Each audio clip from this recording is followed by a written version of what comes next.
right. When you are day 4, by the way, of talking about content process, and I wanted to talk about how you can decide whether or not your process is good enough. And it does take some time to let it roll first. Like, you just have to push through and have some history to look back on. But I've got a few ways that I feel like are slightly unconventional as far as determining whether or not it's good. So not whether or not the content is good, because I think if you have the right process down, it's going to be. You'll learn. But it's whether the process is good. Okay, so 3 ways. First, I talked about this yesterday, but the first indicator would be, have I been able to do it for a month? If you've been able to take a process, a new process, and do it for a month straight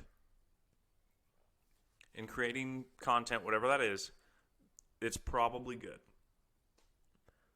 And because there's just so much value in the volume and consistency. Like, I'm big on this. I will easily go toe-to-toe with people on like the quantity versus quality argument.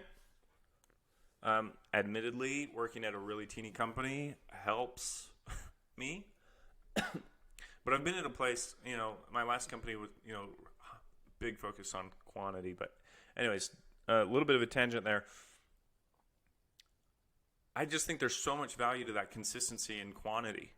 And so if you can roll with it for a month, make it a habit, make it kind of part of who you are, make it sustainable, I think that's key number 1.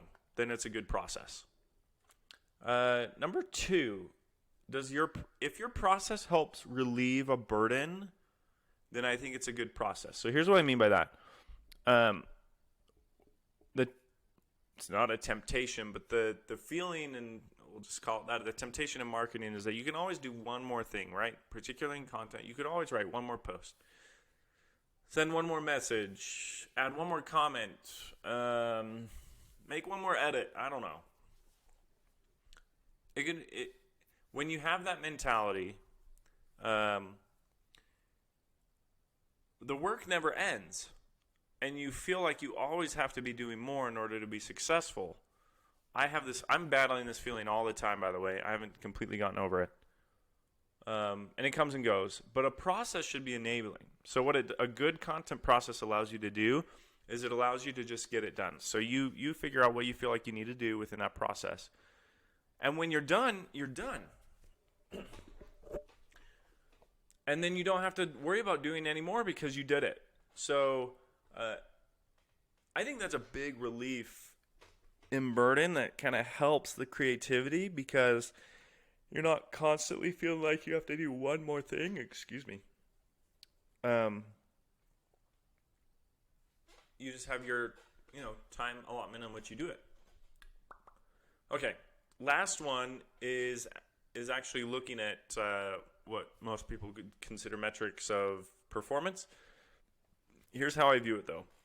This probably takes at least 6 months into it before you can do this method. Has the floor of your content been raised? So here's what I mean. You go back and look at the content, your worst performing content, like the worst stuff. And you look at the worst stuff when you started. You look at the reach, you look at the engagement, whatever.